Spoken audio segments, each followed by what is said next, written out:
What's up YouTube, Dale here from Zephyr, and today I am bringing you a $100 or less budget Red Dragon Archfiend deck involving the brand new structure deck Crimson King. So with all of that out of the way, please smash that like button, hit that notification bell and subscribe so you don't miss out on any more upcoming content. We will have a combo video for this deck. We'll also have a test and tutorial as well so you can see exactly how it all comes together. Let's dive head first into the profile and show you exactly what we've got. So I'll split it down so you've got all the cards that are included in the structure decks already, the cards that are not that we advise you go for first, and then there are 2 cards from the extra deck that you can also upgrade with.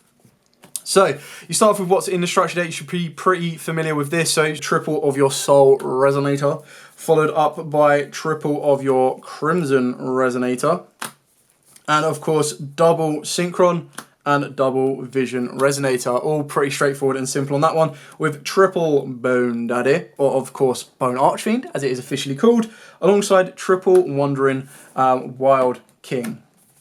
Then, of course, for the spells that are all included, triple Crimson Gaia, triple Resonator Call, and a single Red Zone. So again, pretty straightforward and standard on that one, to be honest. These are all the cards. Like, sometimes you might want to add a Red Resonator in the main. Personally, I quite like it in the side deck, just for times of need. So now moving on to the cards that are not included in the deck that you will need to invest a little bit of money into. So the one main deck monster that we chose to play, or Joe chose to play, was Obsessive Yugioh Loop. Now you don't have to play this card, but what makes it really kind of cool is it's a fiend, it's a tuner, and of course it has a nice effect that if this card is in your hand, you get to target a synchro monster you control or is in your graveyard and banish it. The reason that's important is technically Red Zone can bring back that banished monster, which is really nice for a bit of a grind. If you do, you get to special on this card. If this card is in the graveyard, you get to target a synchro monster you control or in your graveyard and banish it again. And if you do, add this card to the hand. So again, it just allows you to loop them around. You can only use each effect once per turn, but never in its effect does it say it gets banished when it uses either of its effects. And then currently, so that's like a 10p card, a friend should be able to give you that for free. Then this is where the money comes in. So obviously Ash Blossom and Imperm. Now at the moment, these are about £5 each at the lowest, but they will be reprinted in November in the anniversary set. So this is where most of your money's coming. A nice cheaper alternative for some of these cards, if you just want a hand trap in the deck, is Skullmeister. Now this also came as a common, so it's very, very cheap and easy to pick up. Now you can cut these down if your budget is really, really tight. You can cut these down, put some more cards in like Burning Soul if you want to from the structure deck, and then you minimize your cost here. We've then also got 2 Small World and the 1 Santa Claus. Now, I know a lot of people don't understand how this one works, but the idea is that yes, you've got a lot of consistency cards in your deck already for your Crimson stuff, your Resonators and everything else. But what Small World gives you and the Santa Claus gives you is it gives you a card in your deck that can be directly searchable as a nice little board breaker. It's rare that a lot of people will stop Small World. Sometimes they will, sometimes they won't. But the idea is that you can activate something like a Resonator Call. Your opponent stops that because they're like, I don't want you to get anything. And you go, okay, cool, activate Small World. Yes, it does burn another card from your hand, but what that unlocks the option for is it allows you to play through stuff like a single Ash Blossom, and it'll also allow you to work your way into a Kaiju in the form of Santa Claus. Now, the reason Santa Claus was selected instead of the Raiden is for the pure fact that Santa Claus shares nothing with all of your Fiend monsters in your entire deck, except the fact that it is a Fiend. So if you wanted to go with a Kaiju, it matches the Dark attribute and Fiend of all of these cards here. Whereas with the Santa Claus, you have no type of clash at all, and it's a lot weaker. So it's very easy to kind of just smack over and get more damage on the board. So that's why Joe decided to go for Small World. I think it's a very nice bridge, and when you start including some of your side deck cards, if you are going to rely on some monsters or anything else, if you were to main deck something like a Red Resonator, you could also use this as a bridge to get to Ash Blossom, or use Ash Blossom as a bridge to get to your Red Resonator at some point as well. So it does give you a lot of flexibility. The idea is to get to a Kaiju if you need to, but also get to any of your starters. Another one that's really, really important is your Supai Dusk Walker. Now, the reason that this is so cool is for the fact that you discard any card, special summon itself from the hand in defense, and then you get to special summon a Supai from the hand or deck. Now, it locks you into special summoning synchro monsters, but you don't care because that's all you're going to special from the extra deck anyway. And the reason that this combo is so important is it is just a very easy and very early direct route into your most common synchro from the extra deck, and that is Red Rising Dragon. Now, it requires a Fiend Tuner, Hello Supai, and it also then requires any non-tuner. Now, this is a little bit effective a little bit later on in the game because you want to be able to use Ryzen's effect to target a Resonator in your graveyard and special summon it, so that will help you with cards such as Foolish Burial as well. The last card is Called by the Grave because you want to try and stop those pesky hand traps where at all possible, especially in a build like this.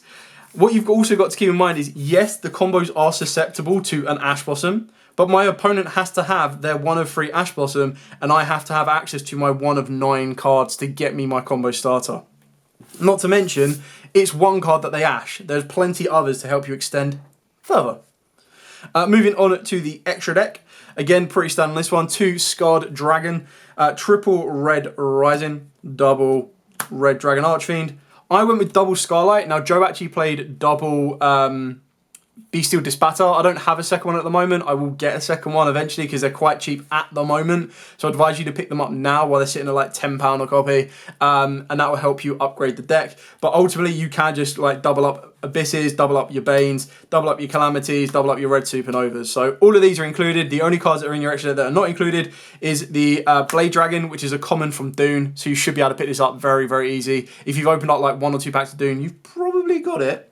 And for those of you that are unfamiliar with this, if it is synchro summoned, you get to target a card on the field and you destroy it. And if this card on the field is destroyed, you get to target a face-up monster on the field. That monster cannot attack until the end of your opponent's turn. Only use each effect once per turn. And then the last one, which is like your £10 investment for your extra deck, is Bestial Dispatter, just because it allows you to bring back your banished lights and darks, more so going to be your banished darks.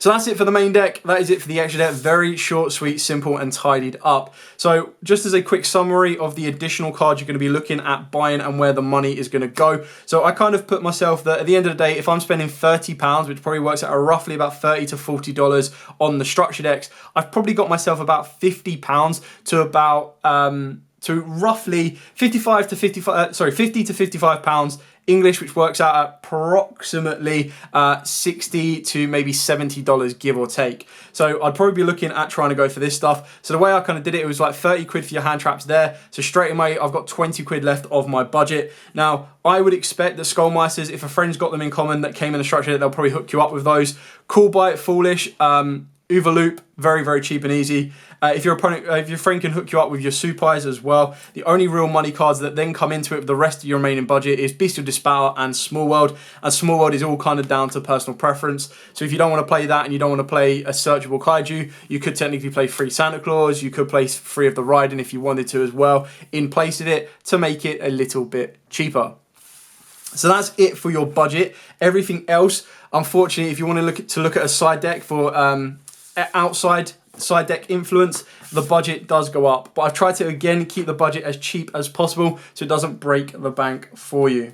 So in a budget kind of take, the cards that are included in the structure deck that I kind of went for that you could still use is Red Rain and Red Resonator. You could bump up the Rain to 3 if you wanted to. Other than that, it really then comes down to local environments. You want to adapt it as you see fit. But as I did in a previous video where I kind of broke down what a side deck should contain, I've gone with Board Negators in the form of Dark World No More, which are pretty much the cheapest ones. Still a really good card. Came as a common, came as an ultra. It's had so many different prints, it should be very, very easy and cheap to pick up. Cosmic Cyclone, again, really, really kind of cool card. I feel that you could play something like MST if you wanted to, but sometimes Cosmic Cyclone on your opponent's stuff is going to be a hell of a lot more damaging, even at the cost of 1,000 life points. Now, this one isn't actually Harpy's Feather Duster, but I didn't own it, and it's actually called Scarlet Security. And the reason this is so good is you can only activate it if you control a face-up Red Dragon Archfiend, but you destroy all spell and traps your opponent controls. And the best thing about that Scarlet Security is the fact that it has Red Dragon Archfiend in the name, which means you can search it as well. So again, you've got your Board Negate, you've got your Back Row Hate, you've got your Board Breakers in Book of Eclipse, had a most recent reprint, very, very cheap, very easy to pick hold of. And then Triple D Barrier, again, dependent on your local environment, you might want to play something a little bit different, but really does depend on, you know, your play style and your options, and like I said, what you'd want to be able to have access to.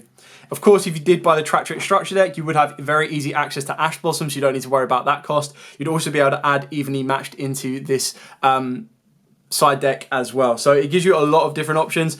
I wasn't able to kind of like justify putting this in the $100 or less because I feel that we're kind of at our budget with the extra, with the main deck investments. Even though we're not investing with so many or loads of different cards, those cards we are investing in at the moment are a little bit more expensive. So hopefully, like if you know someone that's like, oh, I really want to get rid of these Ash Blossoms because I know they're going to get like 7 different rarity prints in the upcoming rarity set, then you might be able to pick up a set for like 10 quid. Same for Imperm. Really does come down to your local environment, the people you're dealing with. And like I said, worst case scenario, you just go, you bite the bullet, you spend 30 quid. And I would personally go for the Track Trick structure decks because that will get you 3 evenly matched and 3 Ash Blossoms, or you can go for 2 and 2. And that is going to be a very cheap and easy £20 investment. You've then got £30 left to either buy Cyber Dragon structure decks, if you can find them, or you're just going to be like, okay, I won't play Imperms, I'll instead play Veilers, just to kind of keep the budget down a little bit, and I can invest more into upgrading into a Bestial Dispatter, or of course upgrading into something like a better side deck. Anyway, thank you so much for watching. Don't forget to like, comment, subscribe, share. Like I said at the start of the video, if you are enjoying this type of content for the Red Dragon Archfiend, I will bring you a more non-budget restricted profile. I'll also bring you test stand videos. We've got a combo video coming out as well to show you exactly what you need and how it will go in the basic stretches. And trust me, some of these end boards are absolutely insane and I love them. So, thank you so much for watching. As absolutely always, stay safe and of course, happy dueling.